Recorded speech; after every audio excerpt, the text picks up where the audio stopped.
Mesdames, Messieurs, en vos grades, titres et qualités, je suis ravie de vous accueillir et vous souhaite la bienvenue à cette table ronde Résilience et territoire. Je remercie la chaire Défense et sécurité du territoire national, pilotée par le Centre de recherche de l'Académie militaire de Saint-Cyr-Couët-Quidan, l'état-major interarmé du territoire national et le groupe ADP. Je remercie tout particulièrement les artisans du quotidien de cette chaire qui nous permettent de tenir cet événement exceptionnel aujourd'hui. Le territoire national est exposé à des risques et à des menaces de nature diverse. Plusieurs événements, vous le savez, ont été tragiques et ont endeuillé ce territoire national. La menace terroriste persistante, d'une part, bien sûr, mais aussi d'autres menaces de compétiteurs et d'adversaires, qu'elles soient des menaces étatiques ou non étatiques. On peut penser au grand trafic particulièrement menaçant l'ordre et la paix publique. Les risques également seront le sujet de notre table ronde, naturelle, technologique. Ils vont affecter ce territoire national et désormais l'ensemble des acteurs ont à cœur de préparer les esprits à ces risques qui adviendront. Le territoire national ainsi n'est pas un sanctuaire. Il est fragile et il est fragilisé par ces risques et menaces. Cette table ronde, bien sûr, ne vise pas l'identification de ces risques, de ces menaces sur le territoire. Le public averti que vous êtes, évidemment, complétera les éléments que je viens très rapidement d'esquisser. Mais nous nous interrogerons sur nos stratégies de résilience. L'angle de travail choisi est donc celui d'une réflexion partant de la population face à une crise. Plusieurs points de vue sont convoqués.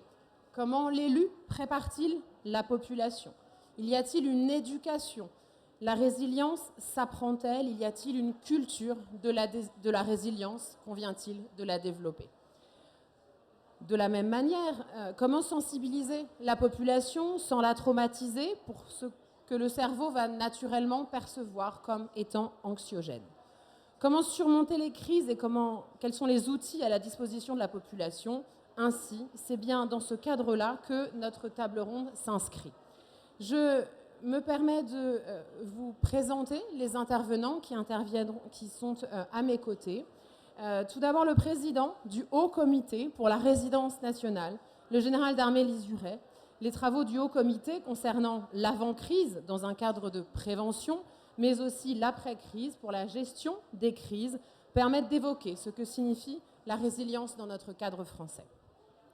Comment est appréhendée ainsi cette résilience? Cette analyse ne pourra être que complétée par l'analyse de terrain du général en qualité d'adjoint au maire en charge de la sécurité d'une commune. Une fois notre décor planté, nous aborderons un angle opérationnel et de proximité. D'abord, le maire de Mandelieu, M. Sébastien Leroy, nous apportera son témoignage, son analyse. Les risques naturels, l'inondation, la submersion marine, la chaleur, les coulées de boue, et je m'arrêterai ici, sont des événements qui ont déjà été connus.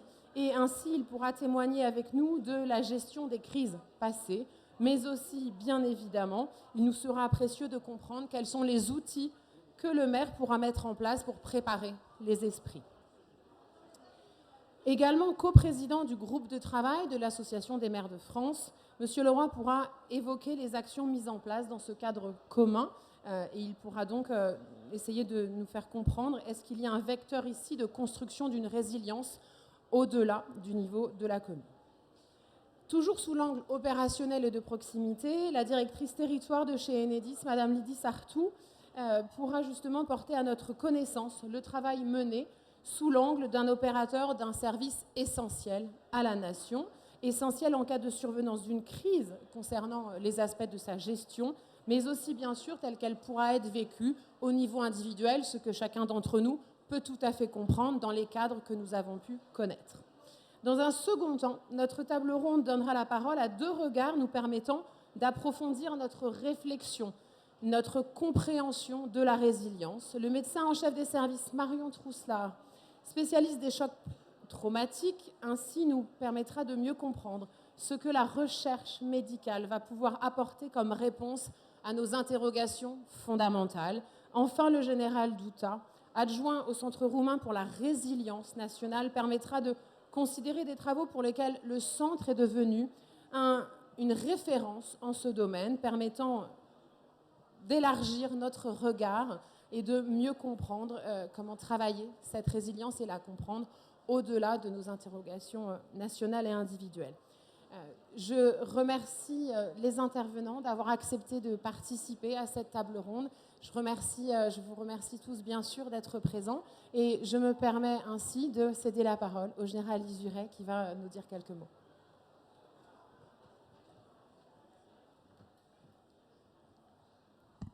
Bien, bonjour à toutes et à tous et merci pour cette invitation. Merci encore une fois, pardon.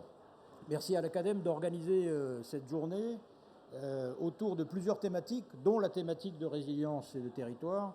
Et j'observe avec grande satisfaction que c'est une des premières fois qu'on inclut dans la réflexion l'aspect médical. Et il me semble vraiment exceptionnel et indispensable de poursuivre cette réflexion, on en reparlera tout à l'heure, mais en tout cas, la résilience, c'est évidemment un concept, c'est une action, c'est une méthode, mais c'est d'abord des personnes, c'est d'abord des gens. Vous pouvez faire les meilleures stratégies du monde, vous pouvez élaborer les meilleurs plans qui fonctionnent au quotidien. Si vous n'avez pas les acteurs de terrain locaux qui sont eux-mêmes résilients à titre individuel, à un moment donné, vous allez dans le mur. Voilà, donc c'est un peu le fil rouge de mon intervention. Donc merci pour cette invitation. Alors, le terme résilience, je vais simplement évoquer un petit peu son origine. C'est effectivement un terme qui veut dire rebondir dans l'absolu. Après, il y a l'exception mécanique, mais l'idée de la résilience, c'est donc d'être capable d'absorber un choc, de l'enjamber et ensuite de poursuivre son activité ou de la reprendre s'il faut, en préservant ses fonctions vitales. En tout cas, c'est comme ça qu'au niveau du haut comité, on envisage cette résilience, qui est une résilience à la fois individuelle et une résilience d'organisation. On a aussi parlé du territoire. Le territoire, c'est évidemment une notion géographique, c'est aussi une notion sociologique, avec des citoyens. Et c'est de plus en plus une notion virtuelle. Donc, parce qu'on parle de la résilience des territoires, mais il y a aussi la résilience, la cyber-résilience, qui fait partie un peu de l'ensemble du système et qu'il ne faut surtout pas oublier. Alors, aujourd'hui, la question souvent qui se pose, c'est de savoir s'il y a une méthode, s'il y a une checklist, s'il y a une planification claire, carrée, qui arrive du haut, qui permet d'éclairer un peu les citoyens localement. La résilience, c'est une méthode, mais c'est d'abord un engagement, c'est d'abord un état d'esprit. Et je crois que le thème de la table ronde est bien choisi et la multiplicité des intervenants montre bien la diversité de l'impact de ce sujet, puisque si on part du terrain, le citoyen, le plan communal de sauvegarde, qui est quand même une des briques de base, après on a un certain nombre d'autres plans, mais je laisserai mon ami l'évoquer, on a plein d'autres plans, et ensuite quand on remonte, on a au niveau national la stratégie nationale de résilience, document fondateur Premier ministre, du SGDSN, et on a encore au-dessus, au niveau européen, la directive REC, la directive résilience des entités critiques, qui a vocation à être transposée d'ici la fin de l'année ou le début de l'année prochaine. Donc on voit bien qu'il y a un empilement de textes, de documents, de planification. C'est d'ailleurs un des premiers enjeux qui est le partage de l'information, la connaissance de l'information. Parce que les acteurs de base, à un moment donné, si on veut qu'ils réfléchissent, si on veut qu'ils raisonnent, si on veut qu'ils soient responsables, il faut les informer. Et en tant qu'élu local, clairement, je ne peux que constater l'insuffisance de l'information qui est distribuée au niveau local. Tout le monde travaille dans son secteur, tout le monde travaille dans sa ligne d'eau, mais beaucoup de gens oublient que le bassin, c'est le même pour tout le monde et que le point d'application des forces, c'est la commune, c'est le maire notamment, et derrière le citoyen. Or, les citoyens, aujourd'hui, ils sont infantilisés. C'est-à-dire qu'à un moment donné, on considère qu'ils sont tellement inaptes à comprendre les choses que si on leur en parle, tout de suite, on va les affoler. Hein, je reviens sur l'aspect médical, c'est anxiogène, ainsi de suite. Alors hier soir, pas plus tard qu'hier soir, j'étais à un comité, une réunion de quartier, et bizarrement, j'ai trouvé des gens qui comprenaient ce qu'on leur disait. Vous voyez, quand on rencontre les vrais citoyens, ben, les gens comprennent quand on leur parle des problèmes. Ils comprennent quand on leur dit les choses avec, encore une fois, précaution, avec pédagogie, mais quand on leur dit les vraies choses. Si on leur dit, vous inquiétez pas les gars, tout va bien, le nuage de Tchernobyl s'arrêtera à la frontière, vous ne serez pas touché par le Covid, ainsi de suite, jusqu'au moment où ça arrive. On l'a tous connu. Le nuage de Lubrizol, ne vous inquiétez pas, vous avez un truc noir, mais ce n'est pas très grave, il n'y a aucun impact sur la santé. Tout ça, ça procède d'un défaut de prise en compte et d'un défaut de responsabilisation du citoyen. C'est un de mes premiers aspects. Ensuite, comment est-ce qu'on arrive à décliner la gestion de crise au niveau local? C'est le grand sujet. Alors, le travail du Haut Comité, que je vais juste présenter en quelques mots, le Haut Comité français de résilience nationale, c'est une association. Donc, vous voyez, rien de mercantile là-dedans, une association de loi de 1901, reconnue d'intérêt général, qui existe depuis maintenant plus de 40 ans, et qui a vocation à diffuser, à infuser la culture de gestion de crise et de résilience.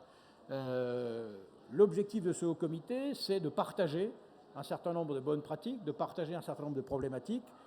Nous comptons actuellement 135 organisations partenaires et 1300 personnes adhérentes. Donc ça fait quand même du monde.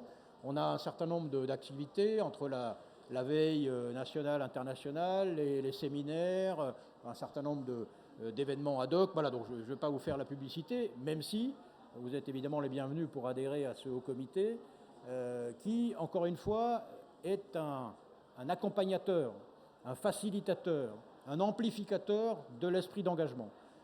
Et dans ce domaine-là, ce qui est important aussi, c'est de travailler la résilience dans le territoire par une logique d'information. Une logique d'information des acteurs. L'ensemble des acteurs doit être engagé. Il me plaît, alors on a eu une petite discussion avec l'intervenant d'Enedis tout à l'heure, et j'ai plaisir à apprendre que les opérateurs sont enfin associés à des grands événements. On parle des JO, mais on parle d'autres grands événements, parce qu'il se trouve qu'il y a 2 ans, pour l'aspect Covid, dans les grandes réunions, on n'avait que des hauts fonctionnaires. Alors moi, je fais partie d'une mission qui était chargée de regarder ça. On avait à l'époque imaginé, osé proposer qu'on associe peut-être des élus, peut-être des opérateurs de services essentiels. Elle dit, tu n'y penses pas. Non, mais surtout pas. Non, mais on est entre gens sérieux ici, hein, voilà, des gens qui pensent. C'est une vulnérabilité, me semble-t-il. Et aujourd'hui, c'est l'occasion d'échanger sur le sujet. Alors, pardon d'être un peu caustique, un peu ironique, mais ça permet aussi de susciter à la fois un débat et des questions, parce que c'est à travers ces débats et ces questions que les choses peuvent avancer. En tout cas, il me semble essentiel que la résilience soit, encore une fois, un moteur partagé, même si, tous autant qu'on est dans la salle, on n'a pas la même notion de la résilience. Encore une fois, pour moi, la résilience, c'est la capacité à absorber un choc, à absorber une crise, à la traverser et à reprendre des activités derrière. Pour moi, c'est ça, finalement. C'est assez simple dans l'expression. C'est souvent un peu plus compliqué, évidemment, dans l'application. Alors, ça veut dire quoi aussi? Ça veut dire se préparer. La préparation est un élément déterminant. Alors, ce n'est pas, encore une fois, dans un milieu militaire que je vais trouver des contradicteurs là-dedans. La planification, c'est essentiel, indispensable. Mais la planification repose d'abord sur une bonne information. Si on veut que l'ensemble des acteurs qui, au final, sont chargés d'exécuter fassent ce qu'on a envie qu'ils fassent, ou ce qu'ils doivent faire, il faut qu'ils aient la totalité de l'information ab initio. Si on leur dit « Non, mais on ne peut pas partager avec vous ces plans-là parce qu'ils sont classifiés, ça non parce que c'est confidentiel », ben, ça ne peut pas marcher. Alors, je reprends un exemple concret. Sur un certain nombre de plans, les élus locaux, ben, on est prêt, encore une fois, à participer, mettre en place des centres de vaccination, mettre en place un certain nombre de choses. Mais à chaque fois, on s'adresse à l'État, à travers le préfet, toujours très sympathique d'ailleurs au demeurant, très courtois, mais qui lui dit « Ah non, vous n'êtes pas habilité, là, le plan machin, il est classifié. Donc, je ne peux pas. » Alors, je peux vous en parler en off, dans une alcôve, ainsi de suite, mais ce n'est pas sérieux. Comment voulez-vous préparer un plan de résilience nationale avec des documents qui ne sont pas partagés? Parce que ce n'est pas le jour où ça arrive qu'on va tout de suite apprendre les choses en 2 minutes. Hein. Alors, il se trouve que j'étais en responsabilité opérationnelle au moment de l'explosion de l'usine AZF à Toulouse, 2001, je ne sais pas si vous en rappelez. Ben, en fait, le plan, on l'a lu 15 jours après. On n'a juste pas eu le temps de le lire, parce que ça a explosé, il fallait tout de suite réagir. Donc, si on avait partagé les choses avant avec les élus, avec les acteurs, peut-être, je dis bien peut-être, que les choses se seraient mieux passées. L'explosion aurait toujours eu lieu. Ça, pour le coup, ça n'aurait rien changé. En revanche, dans la gestion de l'événement, je pense qu'on aurait pu avancer. Donc ça, c'est un autre élément qui me paraît essentiel. Et donc, c'est pour ça que je suis extrêmement intéressé par la présentation d'Enedis sur l'engagement et la participation des opérateurs à la réflexion. ces opérateurs de services essentiels. Vous savez qu'il y a des grands sujets, qu'est-ce qui est service essentiel, qu'est-ce qui n'est pas. Demain, le sujet, ce sera les entités critiques. Donc, je vous parlais de la directive européenne résilience des entités critiques. Les entités critiques, ça va être encore plus important que les services essentiels. En termes de masse, de volume, il va bien falloir d'abord les définir et ensuite les investir et les attirer dans le dispositif de réflexion. Et enfin, les responsabiliser. Les responsabiliser, ça veut dire partager un certain nombre d'informations, ça veut dire faire des exercices de gestion de crise. Alors, des exercices, il y en a, mais aussi faire des retours d'expérience. Alors ça, c'est un autre sujet qui me paraît important d'évoquer. Le retour d'expérience, les armées savent très bien faire ça, le CICDE, enfin moi j'avoue que je suis admiratif de ce qui est fait. Dans les autres ministères, notamment à l'intérieur, si je peux en parler, je ne suis pas sûr que la fonction rétex soit la plus noble et la plus en vue. En clair, on n'en fait pas. Parce que chacun estime que tout est bien fait et que s'il y a un truc qui ne marche pas, c'est la faute de l'autre. Or, le rétex permet d'objectiver un certain nombre de choses. Et le rétex procède aussi de la résilience. Parce que ce rétex nous permet de nous préparer aux crises futures. Et les crises, ça a été dit, sont de nature diverse, nombreuses et variées, extrêmement complexes, et ce n'est pas tout seul qu'on va pouvoir faire face. Et là, ça me permet d'arriver sur le tout seul, c'est-à-dire qu'en fait, une fois de plus, on arrive sur un système qui est organisé, encore une fois, de manière administrative très claire, qui, sur le plan opérationnel, est un peu plus compliqué. L'État, aujourd'hui, a un peu de mal à déconcentrer l'action. Alors, je prends deux exemples. Alors, pardon, c'est des exemples qui sont notamment liés au Covid, pour y avoir assisté. On se rappelle quand même d'un maire du sud-est de la France qui s'est fait taper sur les doigts parce qu'à l'époque, il avait créé un centre de vaccination avant que le gouvernement ne donne l'autorisation ou l'ordre de le faire. Et enfin, ça pose question quand même. Enfin, c'était quand même du bon sens. Il y a une maladie, enfin je parle devant un médecin, hein, il y a une maladie, voilà, il faut vacciner. Le maire, il prend une initiative, et je trouve que c'était plutôt très bien. Alors, il n'a pas le droit. De quel droit vous mettez en place ce truc-là sans qu'on vous l'ait dit? C'est interdit. Premier exemple. Deuxième exemple, dans le même cadre, un peu plus avant, vous savez, il y avait l'histoire des masques. Je ne reviens pas sur les masques. Au début, ce n'était pas utile. Et comme ce n'était pas utile, un préfet malheureux a autorisé les policiers nationaux à porter le masque, parce qu'il se trouve qu'ils en avaient en fait. Donc il les a autorisés à porter le masque. Et il s'est fait rappeler à l'ordre dans la foulée, quoi. Comment, alors qu'on vous avait dit que ce n'était pas utile, il ne faut surtout pas les mettre pour donner de mauvais exemples, ainsi de suite. Vous voyez, alors ces deux exemples, c'est du détail de l'histoire, comme dirait quelqu'un, mais sincèrement, ça montre bien l'état d'esprit de défiance du pouvoir central à l'égard des acteurs locaux. Or, la résilience, et je terminerai là-dessus pour rester dans les temps, c'est d'abord l'engagement quotidien, préparatoire, en anticipation des acteurs locaux. Et les acteurs locaux, ce sont les élus locaux et les citoyens. Le citoyen, il faut le désinfantiliser. Il faut à un moment donné lui donner les clés de compréhension. Alors peut-être qu'un certain nombre de citoyens seront inquiets, effet anxiogène. Après, ça dépend de la pédagogie, ainsi de suite. Enfin, globalement, la majorité des gens que moi je rencontre sont capables de comprendre les choses, si on leur explique. Par contre, là où ils comprennent, là ce qu'ils ne comprennent pas, c'est quand ça arrive d'en haut, on leur dit vous faites ci, vous faites ça, du jour au lendemain, sans d'explication. Voilà. Donc pour moi, encore une fois, la résilience, c'est un état d'esprit, un engagement, une méthode, mais surtout une confiance qu'on accorde à tous les acteurs. Alors que ce soit les opérateurs, que ce soit les citoyens, que ce soit les élus, la vérité ne vient pas d'en haut. Moi, j'ai encore une fois une sensation très claire que la vérité opérationnelle, elle est plutôt avec un centre de gravité vers le terrain. C'est peut-être une impression, mais en tout cas, c'est ma conviction. La vérité opérationnelle, le centre de gravité, il est en bas. Il n'est pas en haut. En revanche, le cadre général de l'action, la coordination, la conception, elle peut venir d'en haut, il n'y a aucune difficulté. Mais il ne faut pas qu'elle soit prescriptive à 100%. C'est-à-dire qu'à un moment donné, il faut laisser le champ libre au local. Et je pense que j'en ai terminé. Merci de votre attention. Voilà, j'étais un peu disruptif peut-être, un peu agressif peut-être, mais c'est pour susciter le débat, parce que vous avez le droit de ne pas être d'accord. Merci beaucoup, Général.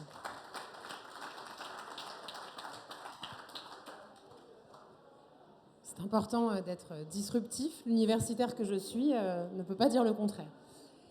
Je vais procéder néanmoins, j'aurais dû le faire tout à l'heure, je m'en excuse. Je vais tout de suite céder la parole à Monsieur le maire Leroy puis à Madame Sartou. La question étant évidemment d'abord, quelles sont les expériences que vous souhaitez partager avec nous aujourd'hui? Monsieur le maire, Madame, je vous cède la parole. Bonjour à tous, très heureux d'être parmi vous aujourd'hui et je tiens d'ailleurs à féliciter et à remercier les organisateurs pour cette très belle première édition. Alors je vais essayer d'être synthétique parce que c'est un sujet tellement vaste qu'il faudrait plus que quelques minutes pour l'aborder. Mais je ne peux que m'inscrire dans la continuité des propos du général Lisuré avec un constat. Je suis maire d'une ville sur la Côte d'Azur, la ville de Mandelieu, qui a subi des catastrophes très importantes, tant inondations qu'incendies au cours des dernières années. Je suis coprésident avec Éric Ménassi, qui est le maire de Trèbes, du groupe Risque de l'Association des maires de France, avec laquelle nous allons dans toute la France justement à la rencontre de nos collègues pour faire un état du terrain. Et pour résumer mon intervention, je la ferai en constat et en solution. Le constat aujourd'hui, il est simple.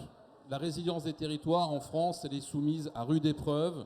Nous sommes face à une situation qui s'aggrave, que ce soit tant dans les éléments naturels, quand on parle de résilience, on pense naturellement beaucoup à tout ce qui est catastrophe naturelle, que risque humain, sécurité et terroriste, et nous abordons le risque dans sa généralité. Aujourd'hui, les maires qui sont sur le terrain, qui sont responsables un petit peu de la mission opérationnelle avec les citoyens, les habitants, qui dans la théorie sont en relation avec l'État à travers les autorités préfectorales, sont au cœur du système de la résilience du territoire. On le sait, on le voit de partout. Aujourd'hui, le territoire national et d'outre-mer, il est soumis à des défis climatiques qui ne font que s'aggraver puisqu'on franchit les effets de seuil. Donc les événements sont de plus en plus violents, sont de plus en plus intenses.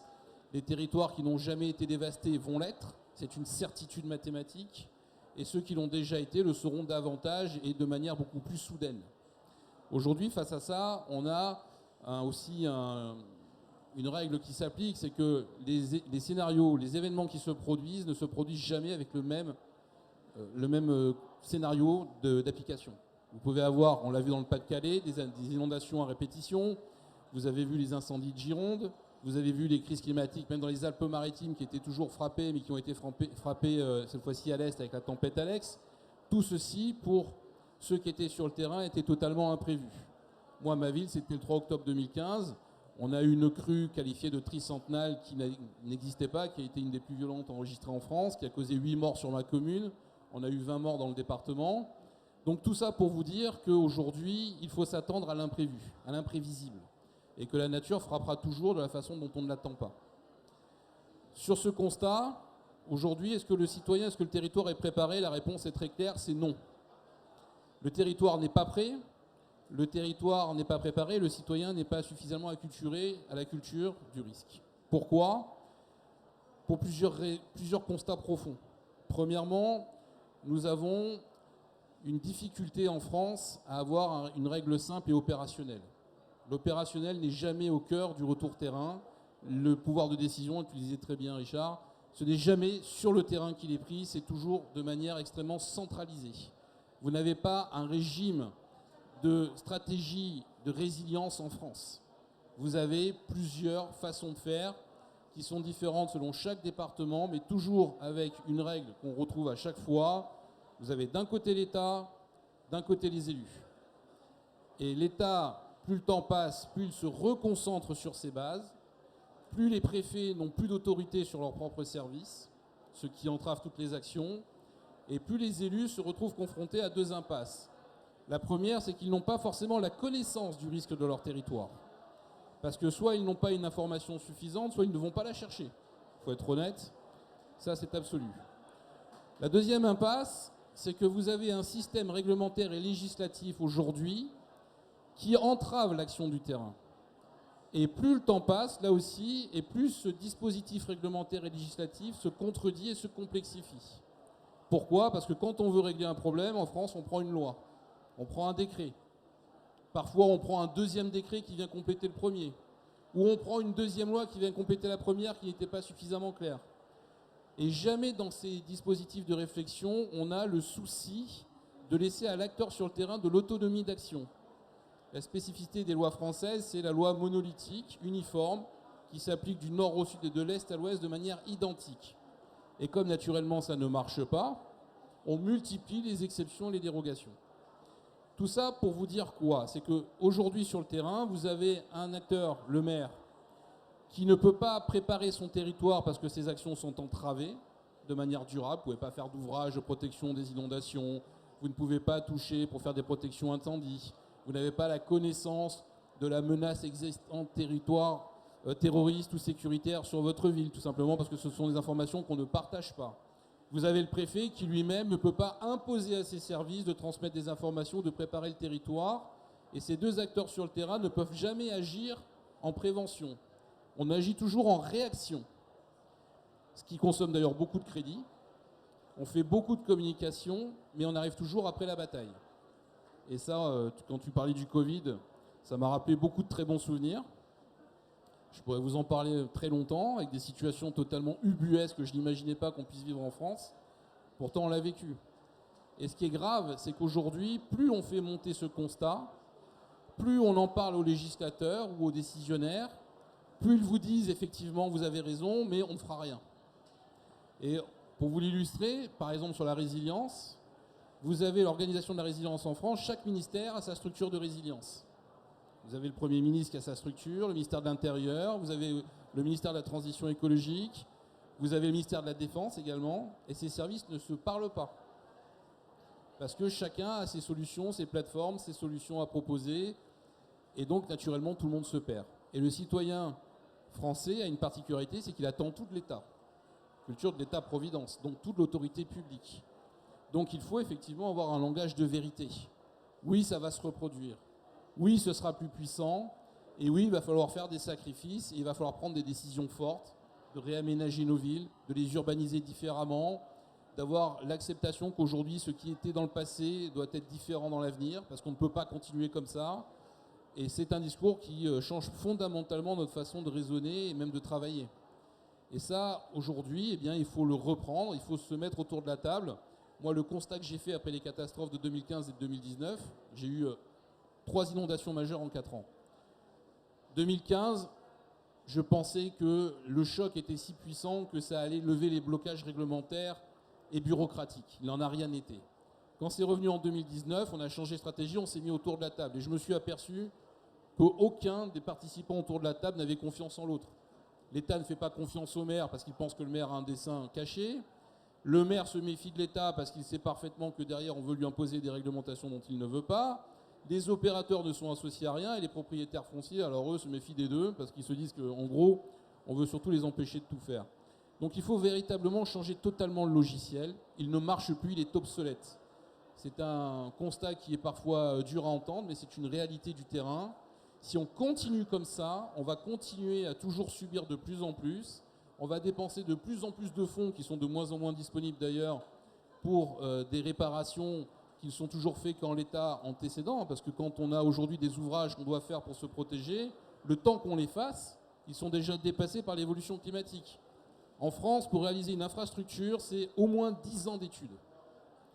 Et vous le verrez dans le Nord-Pas-de-Calais, vous le voyez dans la tempête Alex. Aujourd'hui, les habitants du Nord-Pas-de-Calais, quand vous leur dites « vous allez à nouveau être inondés », ne vous croyez pas que des travaux suffisants seront faits pour l'empêcher dans les 5 ans qui viennent.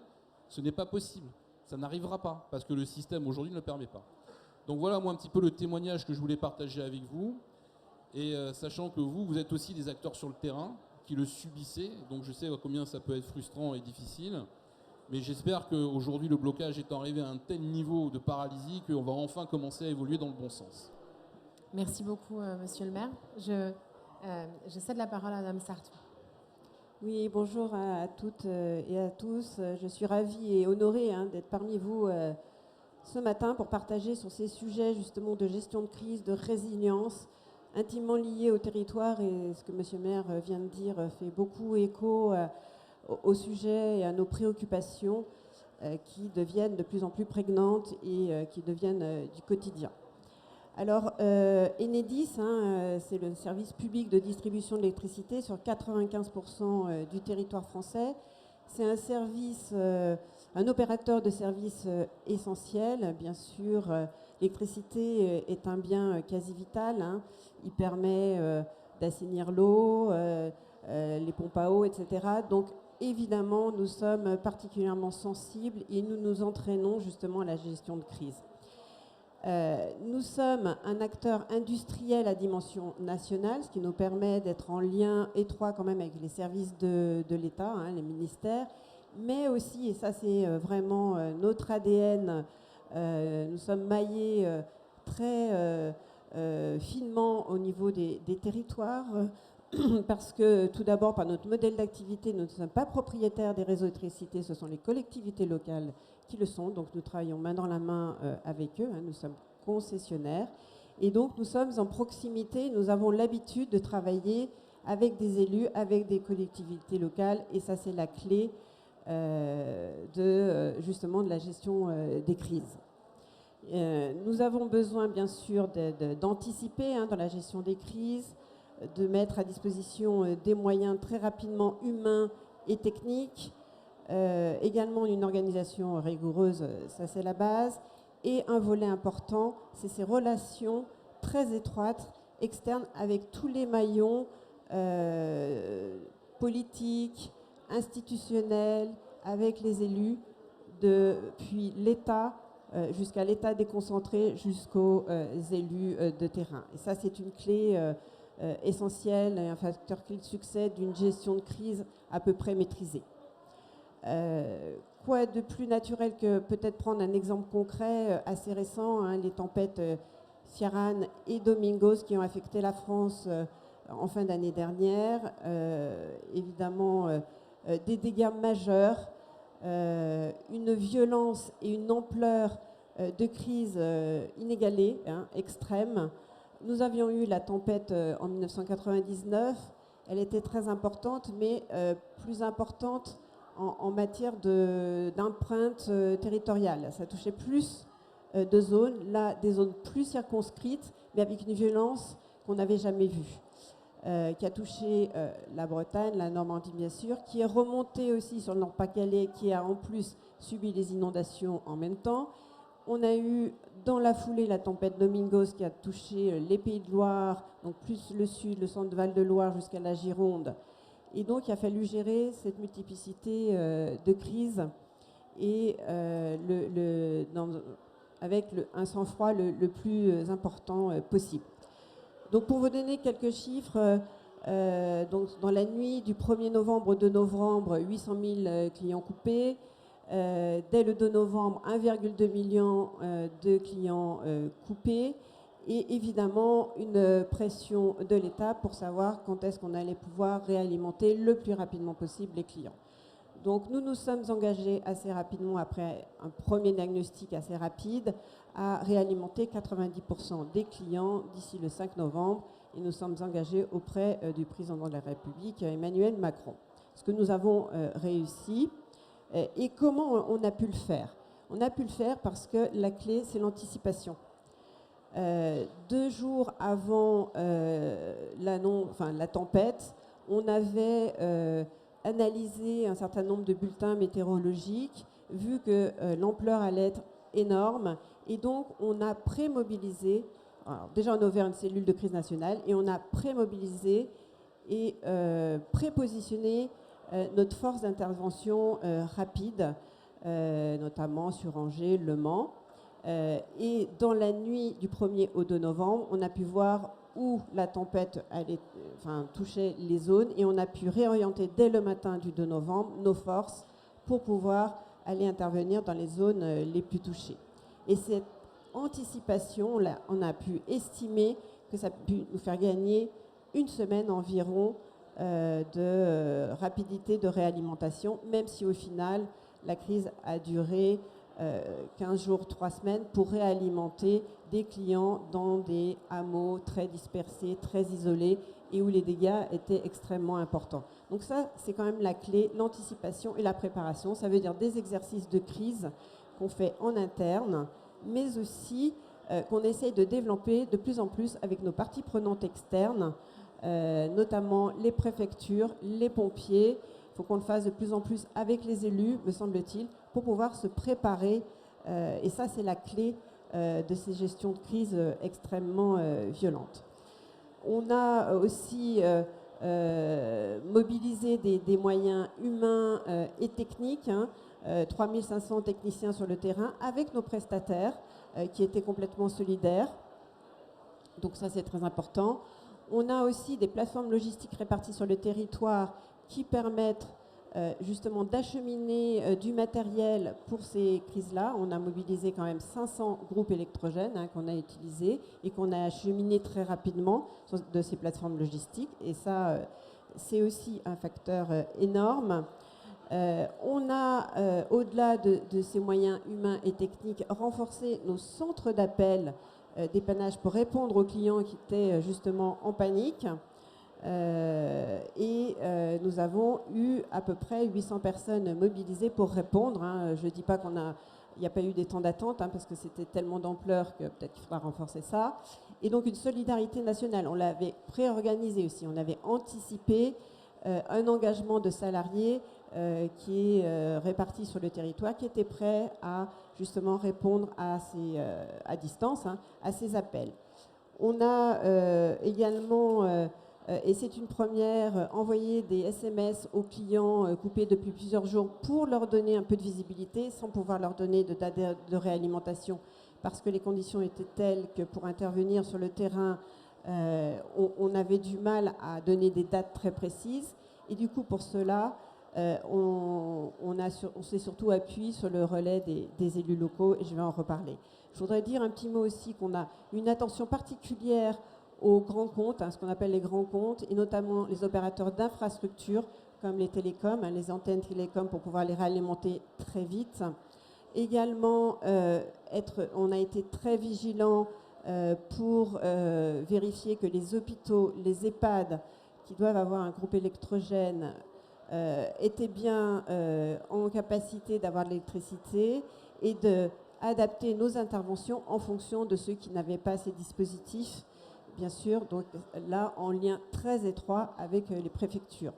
On a eu aussi des relations très particulières, parce que milieu rural en Bretagne et dans la Manche, avec les chambres d'agriculture, avec une criticité, notamment sur l'élevage.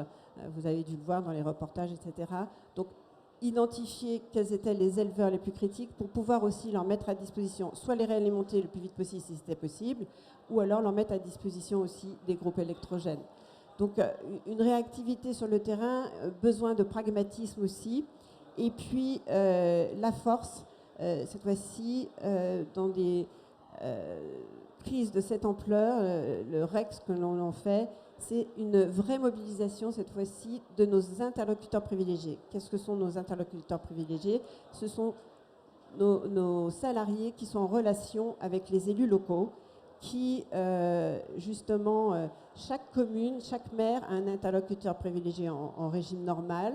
Et là, il est besoin de renforcer ces liens pour que le maire puisse, sous la pression de ses citoyens, donner des éléments d'information sur la situation, faire preuve de pédagogie, expliquer nos plans d'action, pouvoir aussi donner des premiers éléments de plan de réalimentation progressive, expliquer la difficulté d'intervention sur le terrain. On s'est appuyé sur la sécurité civile, bien sûr, mais ce n'était pas toujours possible. On s'est appuyé aussi, par exemple, sur la solidarité d'agriculteurs, parce que nous, nos camions, nos nacelles, elles s'embourbaient dans les champs, les sols étaient détrempés, donc les agriculteurs nous ont aidés à intervenir dans cette extrême solidarité, ce lien aussi avec les élus qui identifiaient les situations les plus sensibles. On a pu proposer aussi des petits groupes électrogènes permettant des points de vie, c'est-à-dire avoir au moins la possibilité de recharger son portable, d'aller dans les mairies pour pouvoir avoir un peu d'éclairage, pouvoir avoir aussi un lieu de sociabilisation, parce que les gens se retrouvent coupés du jour au lendemain. Donc on a essayé au mieux, avec l'aide et l'appui et le dialogue avec les acteurs de terrain que sont les élus locaux, de faire face à cette crise. Pour vous donner un ordre d'idée, nous avons mobilisé 175 interlocuteurs privilégiés, donc 100 renforts qui sont venus d'autres régions. Donc vraiment une solidarité nationale pour mailler au plus proche le territoire. Donc vraiment, je pense que c'est sur ces axes-là qu'on doit continuer à s'améliorer parce que les crises vont continuer. Merci beaucoup. Je vais simplement voilà, aller plus loin après ces éléments importants que vous avez partagés avec nous. Et on voit bien le dialogue qui est nécessaire entre le maire et Enedis en particulier. Maintenant, peut-être sur cette question, quelles sont les voies, quels sont les chemins que vous nous proposez, pistes de réflexion, pistes d'action, pour que nous puissions être dans une meilleure résilience. Alors, résilience individuelle et collective que nous expérimentons tous aujourd'hui dans ce cadre relativement bruyant, mais finalement, cette résilience, nous la vivons, et pour des situations bien plus dramatiques, bien plus essentielles, que chacun d'entre nous a pu, grâce à votre témoignage, bien comprendre. Voilà. Quels sont les éléments que vous pouvez soumettre à notre réflexion ? Alors, pour être franc, on a des éléments qui sont quand même percutants et efficaces. On a des documents à disposition qui sont bien faits. La difficulté aujourd'hui qu'on a, c'est comment transposer cette information à la fois aux citoyens, être rapide dans l'efficacité d'action et avoir quelque part un urbanisme et un territoire qui transmet ce message de résilience et l'entretien. Parce qu'il y a la problématique aussi de la mémoire humaine. Quand vous avez un territoire qui n'est pas touché pendant plusieurs années, la population qui parfois a été très mobilisée et très sensible, s'il ne se passe rien pendant 10 ans, va l'oublier. Et ça reviendra. Ça, c'est une règle. Donc aujourd'hui, les pistes aujourd'hui de ce qui fonctionne bien, comme je vous le disais tout à l'heure, c'est d'avoir un véritable sens de l'opérationnel sur le terrain entre les élus et l'État pour qu'on soit prêt le moment venu dans des mécanismes d'action. Ça, c'est en interne, je pense, la clé essentielle. Ça passe bien sûr par des exercices, comme avec les opérateurs, d'avoir des moyens disponibles, d'avoir aussi de la logistique, parce qu'on a toujours un gros défaut logistique et une grande faiblesse.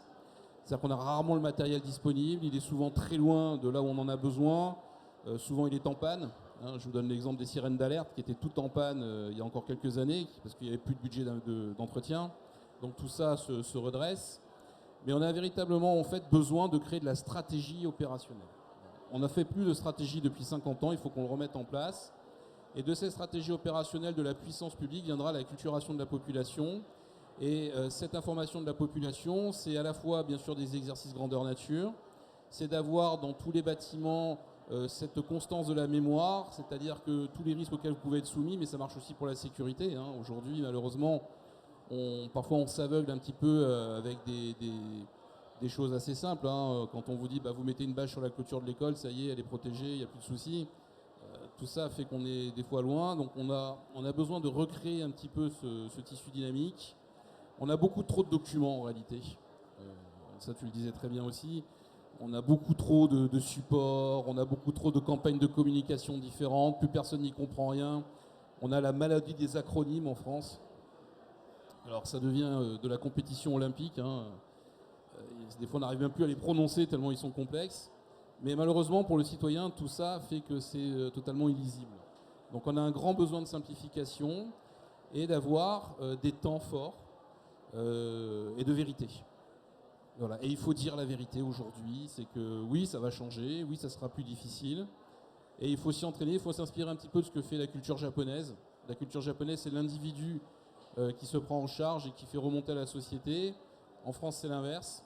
Et le problème, c'est que quand le message est illisible en haut, quand il arrive en bas, c'est en gros l'État s'occupera de tout. Et c'est parfois quelque chose aussi qui peut être dangereux parce que ça peut infuser aussi dans l'esprit de beaucoup d'élus qui pensent que quand il y a une crise, c'est l'État qui s'occupera de tout.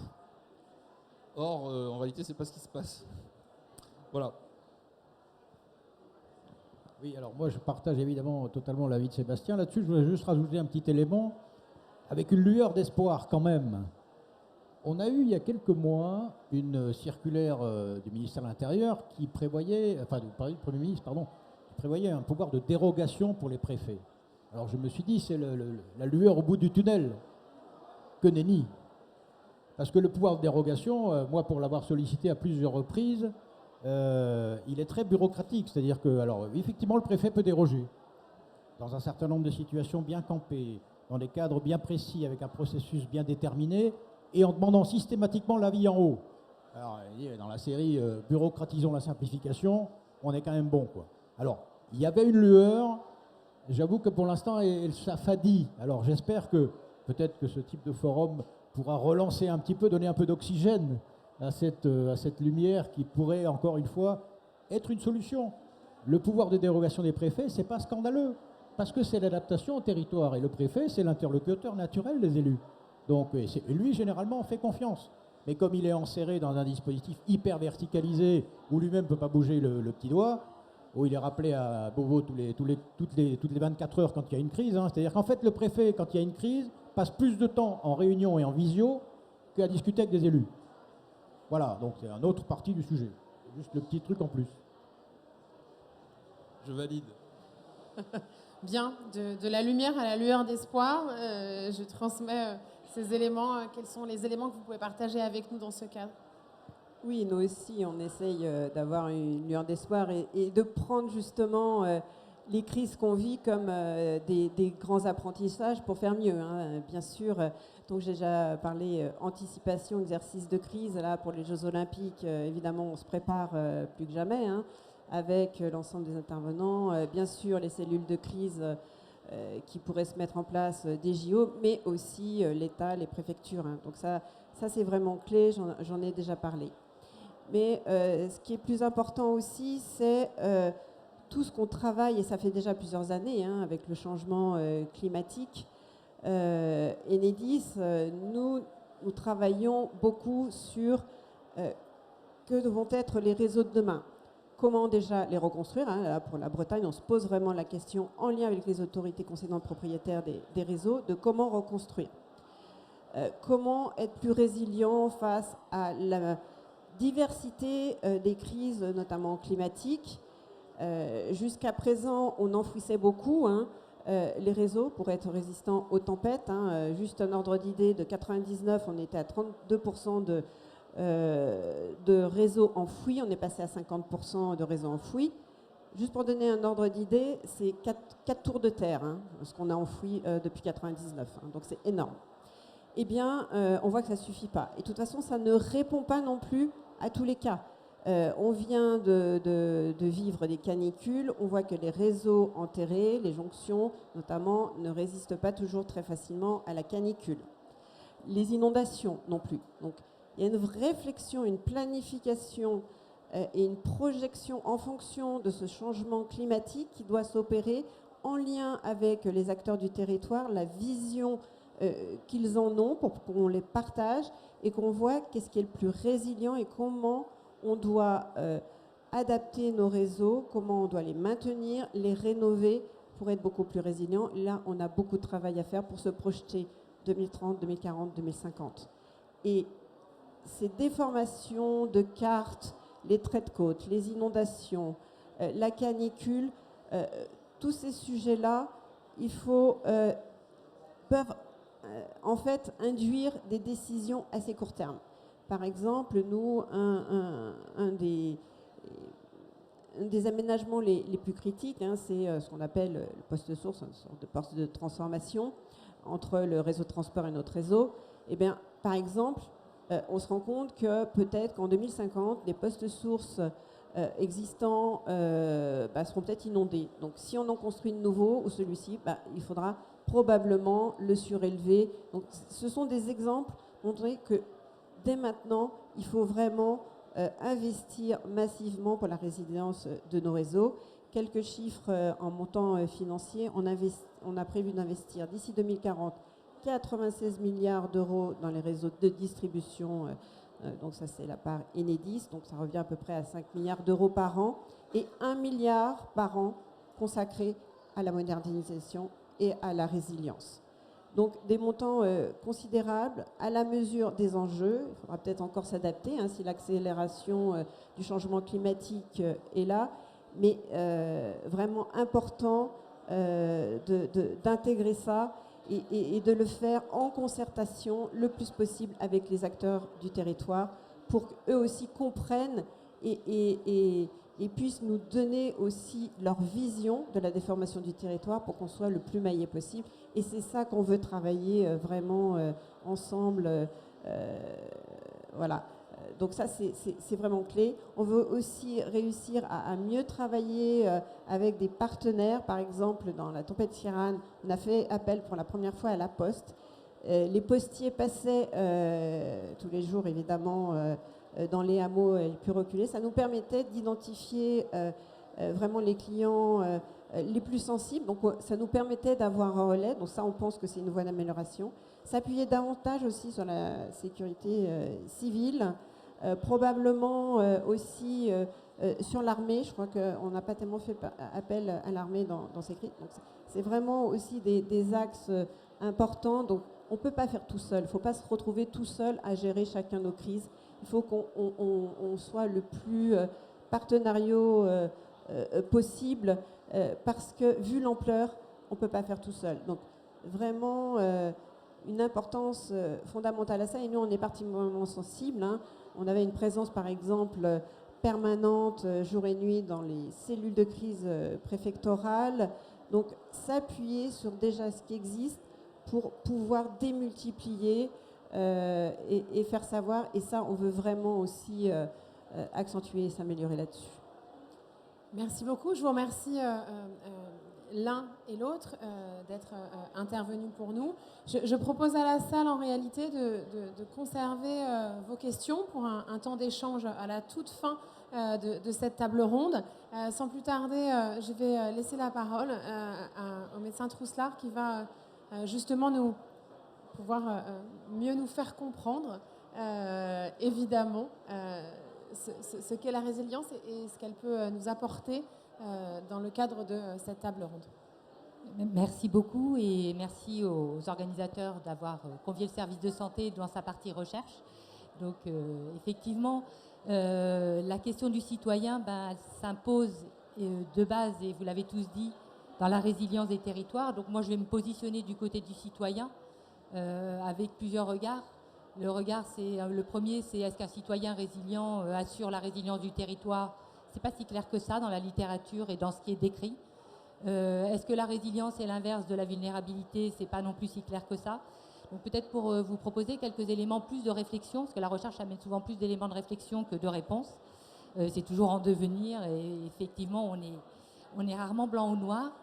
Le prérequis, c'est quand même de considérer que ce citoyen, c'est un mammifère et que ce mammifère, il est depuis toujours confronté à des changements de l'environnement et que le cerveau, tel qu'il est câblé actuellement, il est fait pour certains types de changements et pas pour d'autres. Et donc, quand l'environnement qui change est incertain, est volatile, est complexe et ambigu, le cerveau ne sait pas tellement bien faire. Donc, la réponse d'adaptation, qui est le stress, qui est juste une réponse normale qui permet de libérer de l'énergie. Cette énergie, elle est mise au profit de la survie en partant en courant, en se battant, ou au service du cerveau ou au service du cerveau pour réfléchir. Le cerveau, c'est le plus gros consommateur d'énergie. Donc la question, c'est finalement cette énergie, comment elle va nous permettre de faire une transaction qui est efficace avec une situation d'environnement de crise pour lesquelles les caractéristiques sont totalement délétères pour le fonctionnement du cerveau. Le cerveau, il aime que ce soit simple. Et son câblage, c'est échapper à un prédateur. On n'a pas tellement évolué là-dessus. Donc la crise, elle porte tout ce que le cerveau n'aime pas. Et à partir de là, ça challenge énormément toutes les stratégies qu'on appelle de coping que l'individu va mettre en place pour faire cette transaction et apporter une réponse qui va être plus ou moins efficace. Et cette efficacité, elle est à évaluer à l'aune du moment de la crise, du moment différé, court terme, moyen terme et long terme. Et finalement, quand on s'intéresse à la résilience, on ne sait jamais vraiment de quoi on parle parce qu'une réponse immédiate peut être totalement efficace pour un environnement immédiat et délétère pour à long terme ou à moyen terme.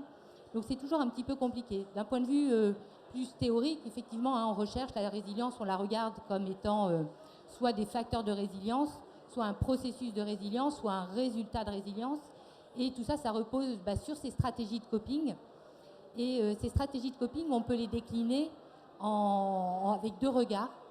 Un premier regard qui est finalement faire face à, qui va rejoindre la réaction, qui va regrouper un petit peu toutes les réactions qui vont avoir lieu dans l'immédiateté. Donc finalement, on va être dans l'ajustement immédiat. Donc ces réactions, elles peuvent être conscientisées ou pas, réactives ou anticipatrices. Tout ça, c'est vraiment dépendant des individus. Et celles qui vont être mises en place pour durer, donc là, c'est le coping qui va être plutôt faire avec, comment je vis avec une situation de crise qui se prolonge. Et ce coping, vivre avec, ça va être plutôt tout ce qui est ajustement. Et là, on peut penser la reconstruction, la récupération, etc. Donc déjà, ce n'est pas les mêmes processus et ce qui peut être résilient pour l'un n'est pas forcément résilient pour l'autre. Donc ça complexifie encore le regard. Et puis, donc ces réponses, elles peuvent être adaptées ou pas, mais finalement, elles vont reposer sur des ressources des individus pour lesquelles la littérature apporte bien un regard en termes de facteurs de risque ou facteurs de protection. Donc on va dire par exemple, être une femme, c'est un facteur de risque d'une mauvaise réaction ou d'un risque de trouble de stress post-traumatique face à une situation de crise où il n'y a pas de contrôle. Et c'est vrai d'un point de vue des mécanismes de la vulnérabilité, mais pas forcément d'un point de vue plus large du groupe social. Alors, et quand on regarde par exemple les données de survie suite à des avaries de mer, ce qu'on observe, c'est que finalement, ce n'est pas les femmes et les enfants d'abord, c'est les femmes meurent plus que les chefs, capitaines, etc. de bateaux. Donc finalement, la question du genre, qui est un facteur de risque ou un facteur de protection, quand on le regarde d'un point de vue épidémiologique, c'est un facteur de risque, d'un point de vue mécanisme, ça peut être un facteur de vulnérabilité ou pas, et d'un point de vue sociétal, ça va être comment la société réagit, qui va faire que ça va renforcer le risque d'être une femme ou pas, et l'exemple des avaries de mer est assez rigolo, parce qu'effectivement, on se rend compte que les femmes et les enfants d'abord, c'est pas du tout vrai. Alors c'est pas du tout vrai parce que le cerveau, dans cette situation finalement de contraintes qu'il n'aime pas, selon les individus, il va tourner vers un mode altruiste ou un mode utilitariste. Et pour l'individu, c'est adapté à ce moment-là. Et si on connaît les réseaux du cerveau qui sous-tendent ces deux modes d'activation, les deux sont utiles selon le contexte. Donc c'est assez compliqué de vous dire ce réseau est mieux que celui-là, ce réseau cérébral ou cette activation cérébrale est mieux que celle-là. Ce qu'on observe quand même, et ce qui a été observé dans les attentats de Paris, notamment au Bataclan, c'est qu'il y a eu énormément d'actes d'altruisme, et pas uniquement d'altruisme porté sur le fait de se dire je fais attention à ce que mon voisin ne hurle pas pour pas que le terrorisme me repère, mais qui était vraiment de l'altruisme pour prendre soin d'autrui. Pour le cyclone Katrina, il y a eu aussi beaucoup d'actes locaux qui ont été mis en place et qui portaient sur la coopération sociale. Et quand on s'intéresse à la résilience du citoyen et par lequel que le citoyen va mettre en place, probablement que le groupe et la coopération sociale est vraiment un enjeu majeur dans le réseau personnel qu'on va avoir, mais aussi dans la manière dont on va pouvoir recréer ou maintenir un lien social. Et ça, c'est un facteur de résilience qui est vraiment clé. Ce facteur-là, c'est un élément clé. Pour autant, finalement, il doit quand même être questionné pour savoir si ces stratégies de coping, soit faire face, soit vivre avec, vont possiblement se déployer. Là, du coup, je fais appel à quelque chose qui est peut-être plus large que juste ces stratégies de coping que l'individu va mettre en place, qui va être plutôt les possibilités qu'il a et est-ce que le contexte lui permet de les mettre en place. Et ça renvoie aussi à des choses que vous aviez évoquées, finalement, la responsabilité du citoyen, sa formation et sa liberté d'action. Et ça, c'est quand même pas évident de le penser.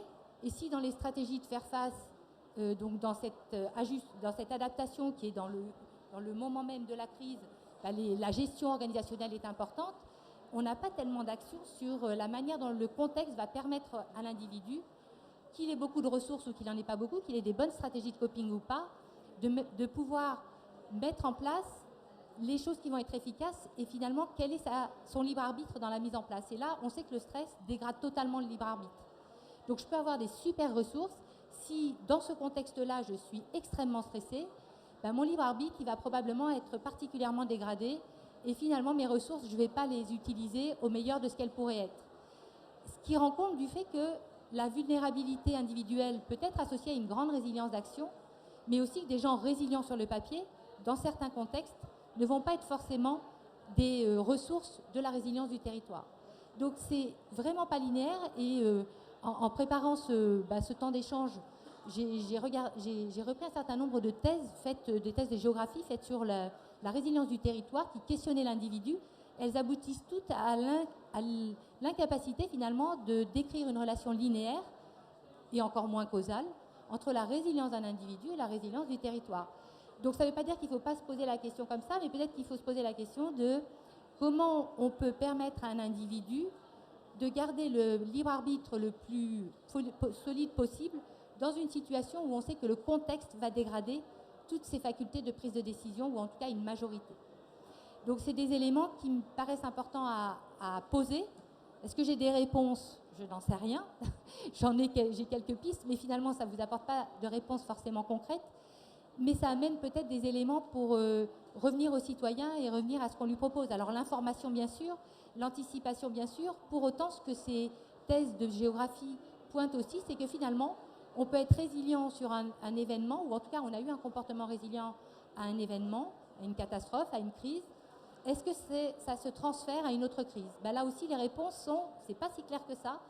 Et derrière vient se greffer, on n'en a pas parlé là parce que ce n'était pas l'objet directement de ce temps d'échange, c'est finalement, est-ce que quelqu'un qui a vécu une crise, qui a donc mis à mal son cerveau, dans une réponse où il a eu peur, finalement, est-ce qu'il s'est inoculé à la réponse de stress, ce qui est un cadre au temps où on se pose toujours la question de s'inoculer à une situation de stress majeur, ou est-ce qu'il s'est sensibilisé et qu'au coup d'après, il va avoir une réaction qui va être totalement dégradée alors que la première initiale était totalement adaptée. Et là, on rentre dans le jeu de la mémorisation traumatique qui fait que finalement, pour un même individu, une des raisons pour lesquelles il peut être adapté à certains moments et à d'autres va être soit au fait qu'il a appris, soit lié au fait que finalement il s'est sensibilisé parce que la réaction immédiate a induit au niveau cérébral des réorganisations de son cerveau pour lesquelles sa perception du monde va être uniquement orientée vers une survie, une protection, une peur et donc une incapacité à mettre en place des actions de résilience.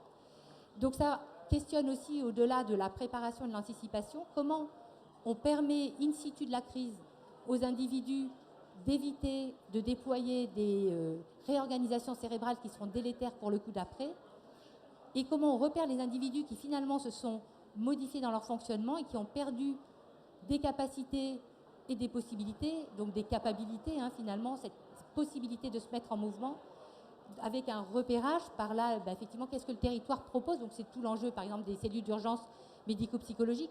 Comment on renforce, on détecte immédiatement les gens qui vont être à risque, comment on les prend en charge après dans une structure qui est dégradée. Et là, on revient à l'enjeu du groupe, de la société, des savoirs vernaculaires qui sont aussi probablement des choses à convoquer. Donc vous voyez que finalement, à chaque étape et pour chaque question, la recherche n'est pas capable actuellement, la connaissance, de vous dire c'est blanc ou noir. Elle a des guides, elle nous dit il peut se passer ça ou il peut se passer ça. On a tel outil pour le regarder, mais finalement, on a très peu de données de trajectoire de résilience individuelle couplées à des études de trajectoire de résilience de territoire qui nous permettraient finalement d'extraire des modes opératoires qui sont centrés sur la gestion organisationnelle, juridique, sociale, mais aussi sur comment l'individu a agi et qu'est-ce qu'on peut tirer de ses actions pour en proposer des grandes lignes qui seront de toute façon inadaptées ou en tout cas pas adéquates de façon optimum à la crise d'après. Mais l'enjeu étant comment j'inocule le stress à des cerveaux qui n'est pas fait pour la crise, un cerveau qui n'est pas fait pour la crise, pour que le coup d'après, au minimum, il ait conscience de ce qu'il ne doit pas faire et de ce sur quoi il peut s'appuyer pour développer le meilleur coping ou en tout cas les meilleures capacités à renforcer avant pour les mettre en place en situation. Donc voilà, si je n'ai pas parlé du trouble de stress post-traumatique, mais effectivement, si vous avez des questions après ni du cerveau, c'est aussi un enjeu majeur de la résilience individuelle et de la résilience des territoires. Merci beaucoup, docteur, pour vos mots. Je crois que nous avons tous certainement envie de plus en apprendre, de plus lire, de plus chercher, car c'était absolument fascinant ce que vous avez pu nous exposer et nous vous remercions bien sincèrement. Je vais céder la parole au général Douta, qui va pouvoir, là encore, s'exprimer. Je vous en prie.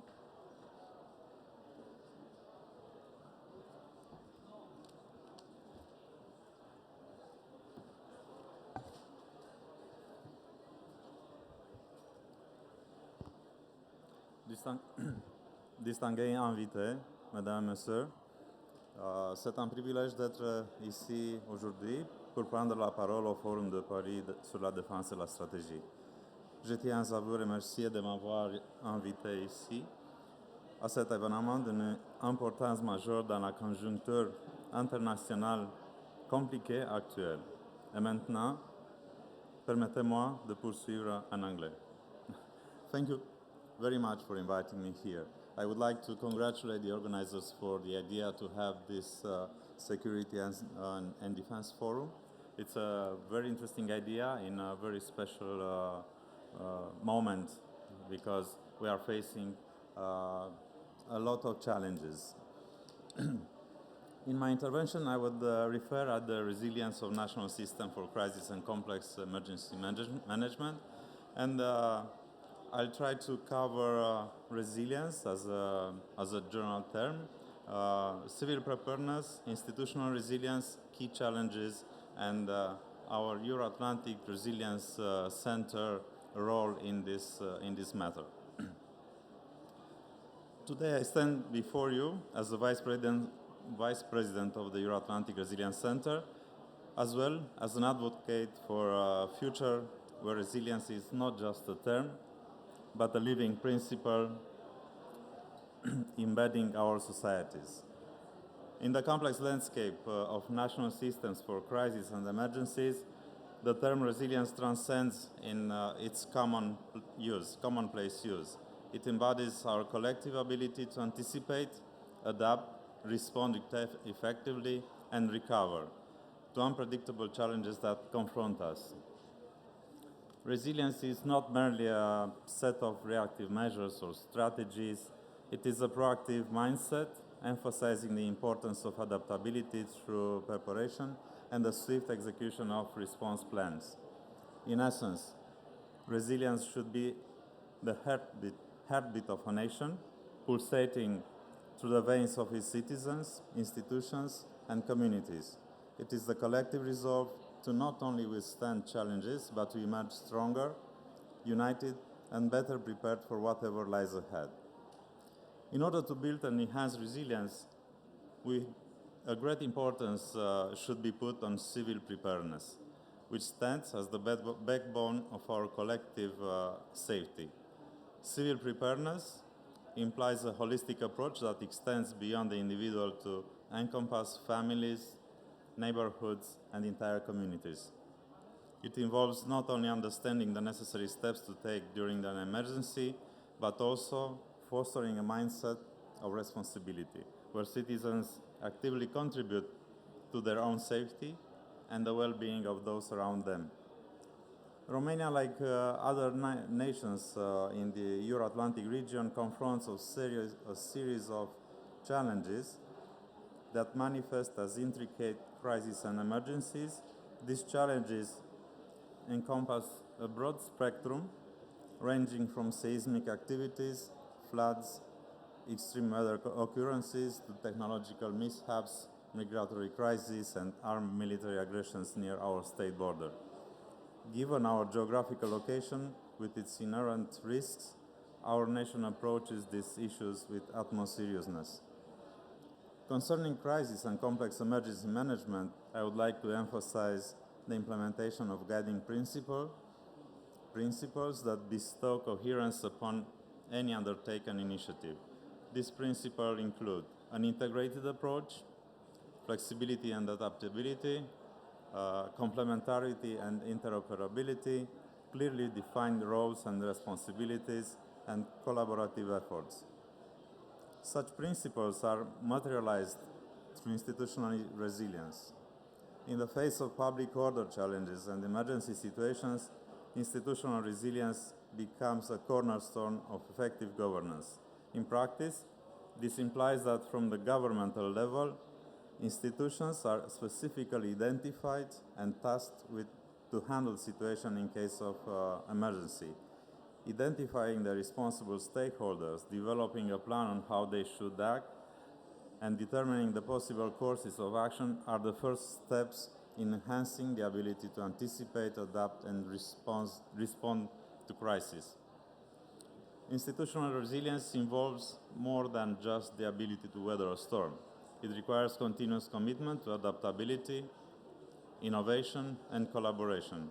As such, interinstitutional collaboration is a key element in building resilience, and Romania has broad experience in this domain, having registered good results until now. Romanian legislation regulates specific types of risks, indicating the institution in lead and the institutions or agencies in support for their management. In order to address complex issues related to public order crises, emergency situations, terrorist crises, and migration crises, a series of interinstitutional structures have been created, and now they are operational at national level, and they are able to apply specific measures for their management, including the aforementioned principles. These systems ensure the know-how, resources, and unitary management of actions. In essence, institutional resilience is about creating structures and systems that not only respond to crises, but also anticipate and mitigate potential threats. Moreover, institutional resilience is not confined to the national level. At the European level, we have the Emergency Response Coordination Center. At NATO level, the Euro-Atlantic Disaster Response Coordination Center, and they stand at NATO and EU primary civil emergency response mechanism. Speaking about key challenges, I think acknowledging the challenges is the first step towards effective mitigation. The complexity of managing crisis and complex emergency demands our perpetual attention and adaptive strategies. It's not merely about overcoming hurdles, but about embracing a mindset of continuous assessment and improvement. The landscape of challenges is multifaceted, from natural disasters like wildfires to human-induced crises. Our ability to respond effectively is put to the test. Now, speaking about the Euro-Atlantic Resilience Center's role, I would like to show you this guide. Our commitment to resilience goes beyond rhetoric. It manifests in practical initiative, and in this respect, in collaboration with the Department for Emergency Situation, the National Directorate of Cybersecurity, and the Ministry of National Defense, the Center has developed a comprehensive guide for crisis situation, placing actionable knowledge directly in the hands of every citizen. The guide is not just a document. It is a tool for empowerment, providing citizens with the insights needed to navigate crises with resilience and confidence. Such initiative is not new. Several countries have developed such a guide. It is the Center's aim to extend this initiative through Euro-Atlantic spectrum, and such a dynamic resource adapts to evolving threat landscape and promotes not only response, but proactive strategies to ensure institutional fortitude in times of crisis. Furthermore, our commitment to civil preparedness is not confined to theoretical frameworks. We believe in the practical application of resilience strategies. Now, allow me to illustrate commendable efforts of our national structures in Romania, specifically those entrusted with crisis management responsibilities, with notable examples from the last year. In February 2023, our search and rescue teams were deployed to Turkey, responding swiftly to 2 earthquakes measuring 7.8, 7.7 on Richter scale. In July 2023, Romanian Prime Minister convened the National Committee for Emergency Situations to approve the Romanian firefighting intervention module, aiding in extinguishing wildfires in Greece. This effort involved the dispatch of 90 Romanian firefighters equipped with the forest fire extinguishing trucks, tankers, and vehicles for personal transport. The decision was made in response to the Greek authorities' request for international assistance through the European Civil Protection Mechanisms. highlighting the importance of cross-border collaboration in times of crisis. Furthermore, in August 2023, we extended our support to France, contributing to the reinforcement of the firefighting capabilities amidst the forest fires of considerable magnitude. These instances underscore Romania's dedication to international cooperation in times of crisis. Such initiatives exemplify the impact of civil preparedness, showcasing the resilience is not just a theoretical construct, but a set of actionable strategies that can apply to safeguard lives and property. In conclusion, the challenges we face today demand more than a passive response. They require a proactive, collaborative, and resilient approach. The crises we face are interconnected, transcending borders and boundaries. It is only through a united front that we can navigate the complexities of the modern world. Investing in resilience is a strategic choice. It is a shared responsibility for a future that is not merely secure but thriving. As we navigate these challenges together, I express my deepest gratitude for your attention and participation in this collective effort toward building resilient national systems. Thank you very much. Merci beaucoup pour votre attention.